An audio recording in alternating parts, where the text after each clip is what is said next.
Terima kasih Bapa, kami mengucap syukur buat malam ini. Kami membuka hati kami untuk mendengarkan firman Tuhan. Urapi setiap kami, urapi hamba-Mu yang tidak ada apa-apanya Tuhan. Dalam nama Yesus kami sambut firman-Mu. Haleluya, amin, amin, amin. Iya, saudara, kita akan melanjutkan bacaan firman Tuhan malam hari ini. Dan sebelumnya saya akan bacakan kesaksian yang sudah masuk terlebih dahulu. Shalom Ibu Debbie dan seluruh tim, saya bernama Indah. Saya sering mengikuti mesbah syukur dan juga mesbah doa di channel Ibu. Saya mau bersaksi atas kebaikan Tuhan yang sudah menyembuhkan anak saya. Pada jam 11 malam beberapa waktu yang lalu anak saya muntah-muntah terus menerus muntah, ya hanya jeda 5 menit muntah lagi sampai perutnya kosong dan yang tersisa muntahnya itu hanya air saja. Dan saya beri minum air hangat, saya gosok dengan minyak kayu putih tapi tidak ada pengaruh apa-apa. Singkat cerita, sampai jam 1:30 masih juga muntah air tok yang keluar air. Awalnya kami berencana membawa dia ke rumah sakit, tapi saya teringat ya akan khotbah-khotbah Ibu bahwa kita harus mencari Tuhan. Ya, mencari Tuhan secara pribadi. Dan akhirnya saya baringkan anak saya di tempat tidur dan saya langsung berdoa menaikkan puji-pujian kepada Tuhan. Saya terus memperkatakan, saya berkata, saya butuh dokter di atas segala dokter. Saya tidak membutuhkan yang lainnya kecuali Tuhan saat ini. Saya tolak ya segala pengaruh-pengaruh kuasa gelap, bahkan saya tolak untuk saya membawa anak saya ke rumah sakit karena saya percaya Tuhan adalah dokter secara pribadi yang hebat. Tuhan sembuhkan anak saya percaya bahwa Tuhan Yesuslah yang sanggup menyembuhkan anak saya. Saya teringat apa yang Ibu Debbie katakan terus untuk cari Tuhan dan jangan andalkan manusia. Puji Tuhan Bu, dan anak saya pun mengalami mujizat Tuhan. Muntah-muntahnya stop saat itu dan dia bisa tidur nyenyak sampai pagi. Puji Tuhan, terima kasih kepada Tuhan Yesus. Juga terima kasih kepada Ibu Debbie atas firman-firmannya. Sekian kesaksian saya. Maaf kalau panjang, kiranya Tuhan terus memberkati Ibu dan memakai Ibu dan diperluas pelayanannya agar kerajaan Allah juga semakin diperluas. Shalom, dan saya percaya kesaksian ini dibacakan menjadi berkat bagi banyak orang. Sebab saya sudah berjanji, kalau anak saya mendapat mujizat, saya akan bersaksi di channel Ibu. Amin. Puji Tuhan ya saudara, Alkitab berkata, ya diberkatilah orang yang mengandalkan Tuhan, dan Tuhan itu tidak pernah mengecewakan orang-orang yang mau datang kepada Dia, mencari Dia dan sungguh-sungguh berharap kepada Dia. Ya puji Tuhan, Ibu bahkan langsung melihat mujizat. Terima kasih buat kesaksiannya. Teruslah setia mencari Tuhan. Baik saudara, kita akan lanjutkan pembacaan firman Tuhan malam ini. Kita sudah sampai di Imamat pasal yang ke-7. Tadi malam kita sudah sampai Imamat pasal yang ke-6, sudah selesai. Tuhan berkata, ya jangan pernah berjanji palsu ya. Jangan pernah ya mengingkari. Bahkan Tuhan berkata, tadi malam kita sudah baca saudara, ya jangan bersumpah yang palsu, sebab Dia Tuhan yang akan menuntut balas kepada orang-orang yang bersumpah palsu. Iya, hari ini kita lanjut dengan korban penebus salah, Imamat pasal yang ke-7. Inilah hukum tentang korban penebus salah. Korban itu ialah persembahan maha kudus di tempat orang menyembelih ya kurban bakaran. Disitulah harus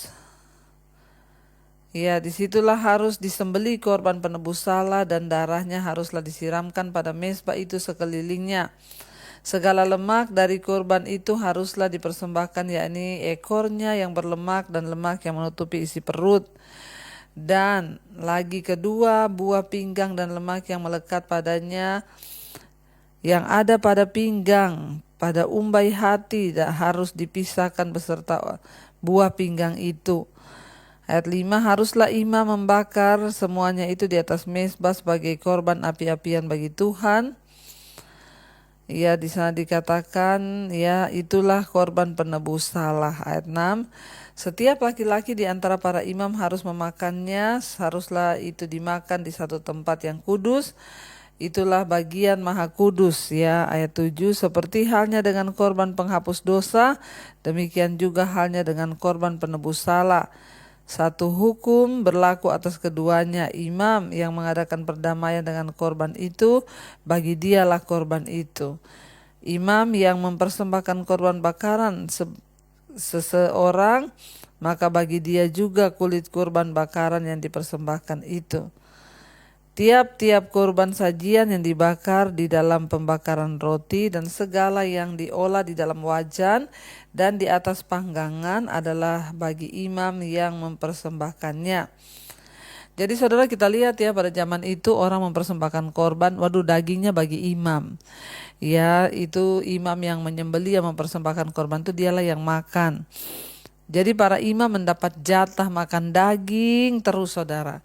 Ya, kita lihat di situ ya, jangan tanya nggak kolesterol ya Bu, yaitu mungkin pada zaman dulu itu belum ada makanan-makanan bahaya ya, benar-benar daging ya, daging yang dimakan. Tapi kita lihat ya, dagingnya itu disuruh untuk menjadi jatah bagi para imam.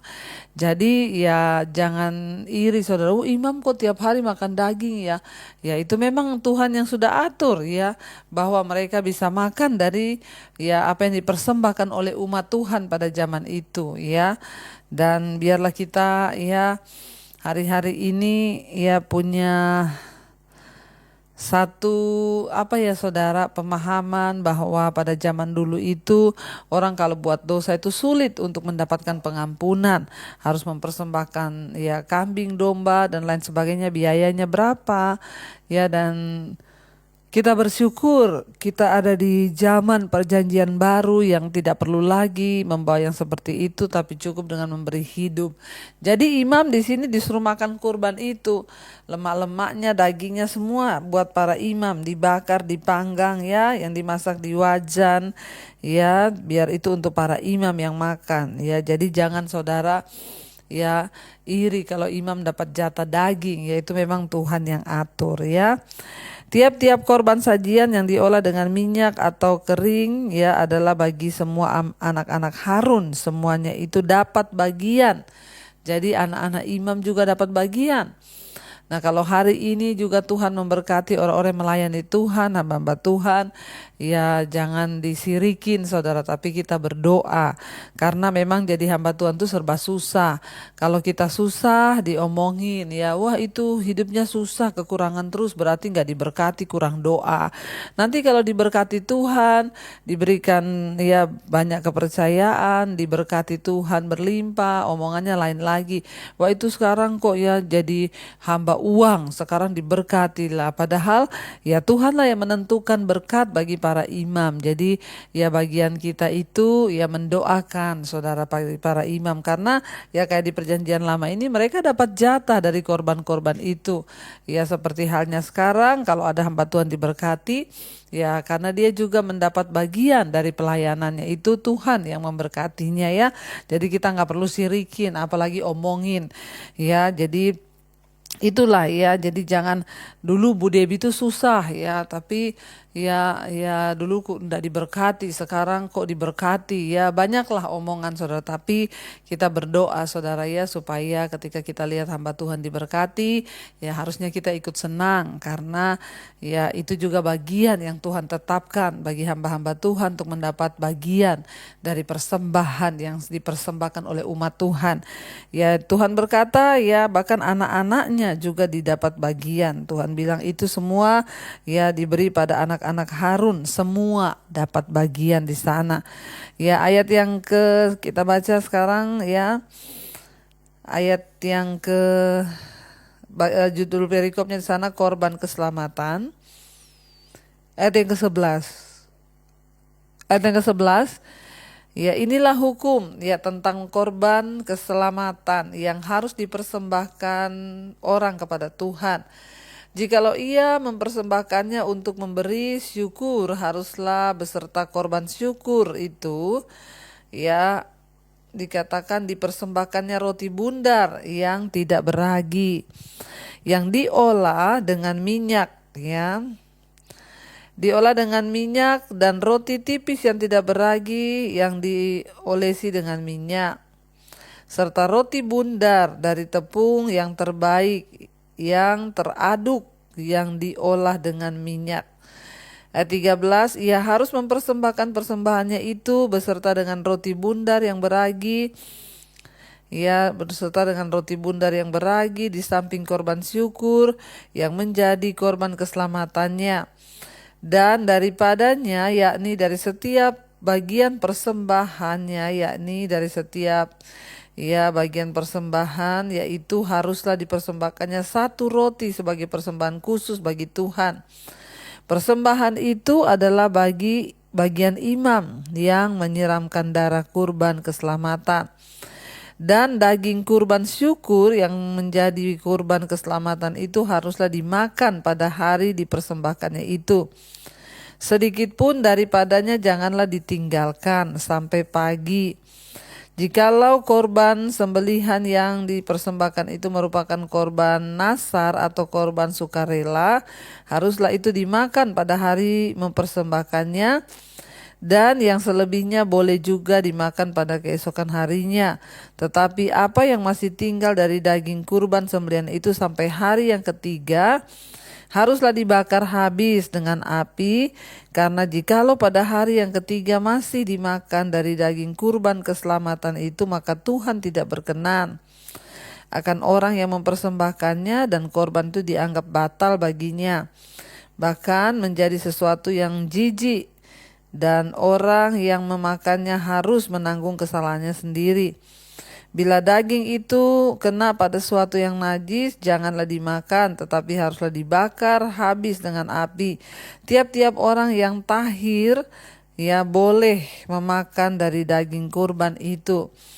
Tetapi seorang yang memakan daging dari kurban keselamatan yang untuk Tuhan sedang ia dalam keadaan najis, haruslah nyawa orang itu dilenyapkan dari antara bangsanya.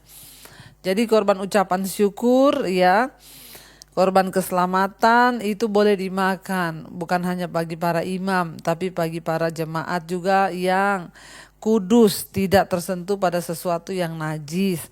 Kalau dia najis dia ikut makan, maka Tuhan bilang dia akan dilenyapkan. Mengerikan saudara ya.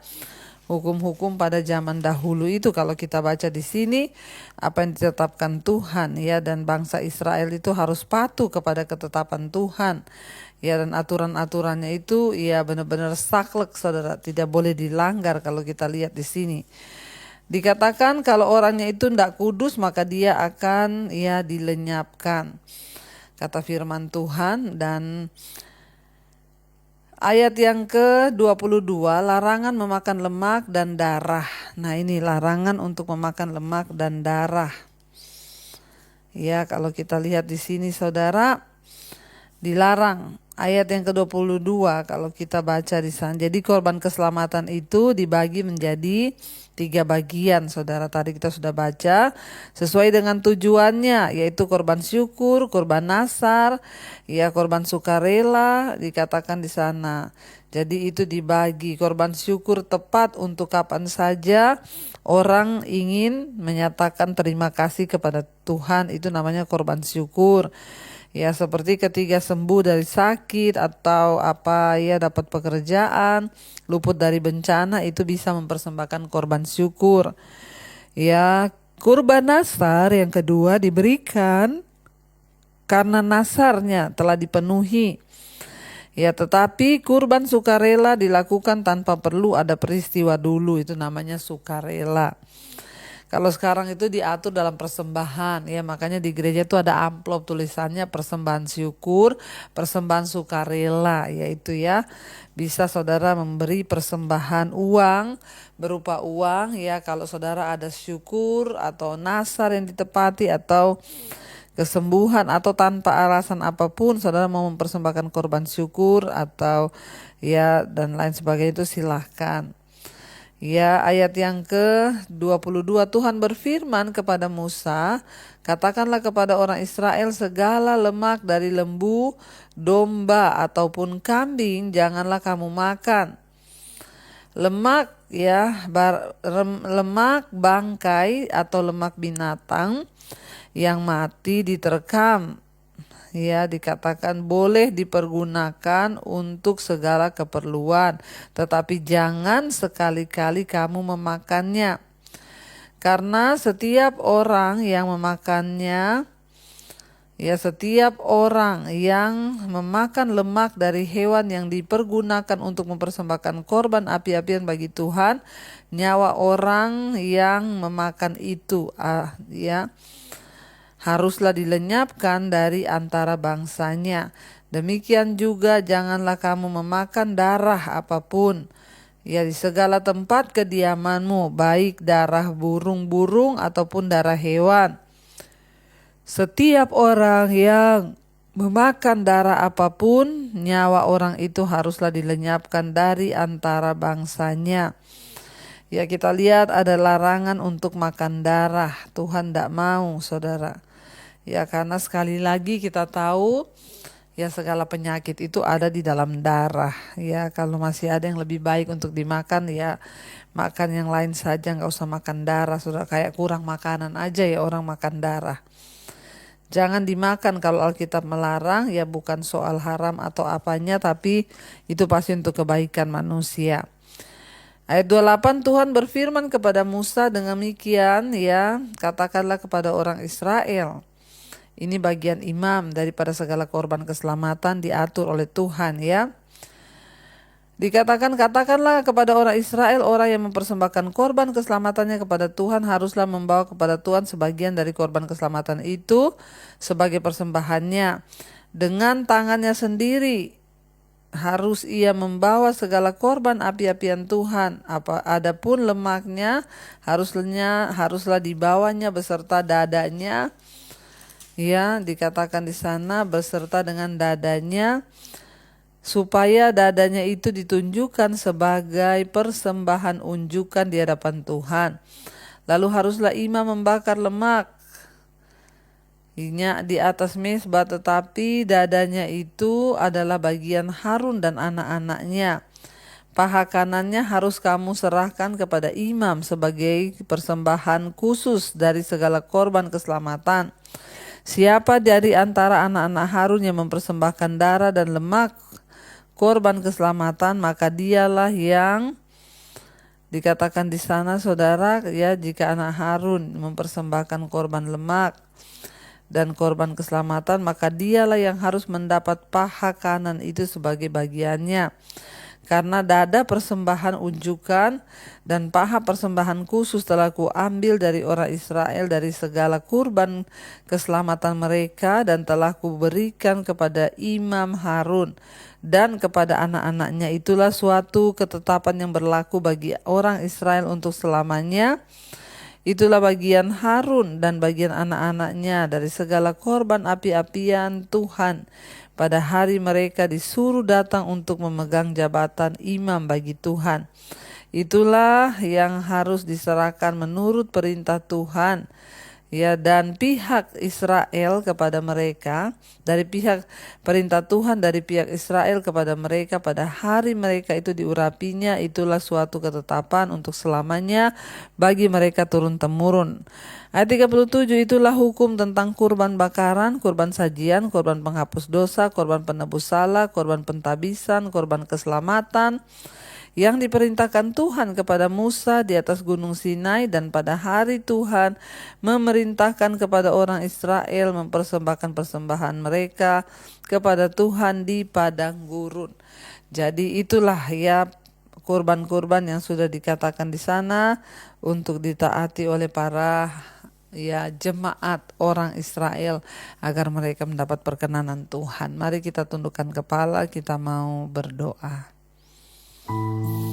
Terima kasih Bapa, kami mengucap syukur lihat kebenaran firman-Mu. Kami belajar tentang bagaimana kami harus hidup agar kami berhati-hati dan tidak melakukan banyak kesalahan. Kami bersyukur juga Yesus sudah menjadi korban bagi kami, entah korban penghapus dosa, korban keselamatan. Engkaulah kurban yang terbaik yang sudah diberikan Allah Bapa lewat pengorbanan-Mu, darah yang tercurah membasuh setiap dosa kami. Terima kasih Bapa. Berkati setiap keluarga demi keluarga, suami, istri, anak-anak hidup takut Tuhan, orang tua hidup takut Tuhan. Kami menyerahkan seluruh mereka yang sedang terbaring sakit. Tuhan jamah dan lawat kesembuhan terjadi dalam nama Tuhan Yesus.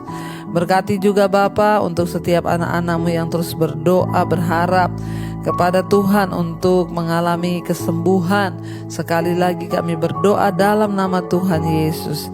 Biarlah Bapa Engkau ampuni dosa pelanggaran dan kami usir patahkan segala roh-roh jahat Tuhan yang coba menyerang hidup kami. Engkau terus memberkati untuk setiap mereka yang terikat dengan dosa kenajisan, percabulan, homoseksual, lesbian, rokok, minuman keras, obat-obatan terlarang. Kami percaya Tuhan sanggup melepaskan ketika kami sungguh-sungguh menyerahkan hidup kami dalam tangan Tuhan. Berkati Bapa bahkan setiap mereka yang setia mencari Engkau, yang terus berdoa. Biarlah pemulihan demi pemulihan terjadi, hingga dosa-dosa kami boleh buang, kecemasan, ketakutan, amarah, kebencian, dendam yang terikat dengan obat tidur, obat penenang, kami patahkan, hancurkan dalam nama Yesus. Tuhan juga memberkati siapa mereka yang berkekurangan, yang terlilit masalah hutang piutang, masalah keuangan. Tuhan turut bekerja mendatangkan kebaikan. Kami percaya ketika kami berserah datang kepada Tuhan, menyerahkan seluruh hidup kami, maka Engkau turut bekerja. Berkati yang rindu punya keturunan, dibukakan kandungan yang tertutup dalam nama Yesus. Kau juga terus memberkati Bapa untuk bangsa dan negara kami Indonesia, dari Sabang sampai Merauke. Tuhan lawat bangsa kami, hujan pertobatan tercurah. Bapak Presiden Jokowi yang Kau berkati, wakilnya, seluruh jajaran kabinet, TNI, Polri yang ada, jagai bangsa kami dalam keamanan, ketentraman yang daripada-Mu. Berkati juga semua bangsa-bangsa yang ada di 5 benua, Asia, Afrika, Amerika, Eropa, Australia. Tuhan Engkau menjamah, melawat, terjadi pemulihan demi pemulihan di atas setiap bangsa-bangsa. Orang bertobat kembali kepada Yesus. Berkati setiap mereka yang terus setia berdoa di 5 benua, Asia, Afrika, Amerika, Eropa, Australia. Tuhan memulihkan, Tuhan Engkau juga Tuhan yang menyembuhkan setiap mereka yang sakit. Bahkan kami percaya jawaban-jawaban doa kami terima di dalam nama Tuhan Yesus Kristus. Mari buka hati dan tangan-Mu. Terimalah kiranya berkat dari Allah Bapa, cinta kasih Tuhan Yesus Kristus, penyertaan Allah Roh Kudus menyertai hidup-Mu mulai hari ini bahkan sampai kali yang kedua Tuhan Yesus datang menjemput kita. Nama kita tercatat dalam kitab kehidupan. Dalam nama Tuhan Yesus yang percaya, diberkati Tuhan, katakan bersama, amin, amin, amin. Tuhan Yesus memberkati. Shalom dan Immanuel. And there I find you in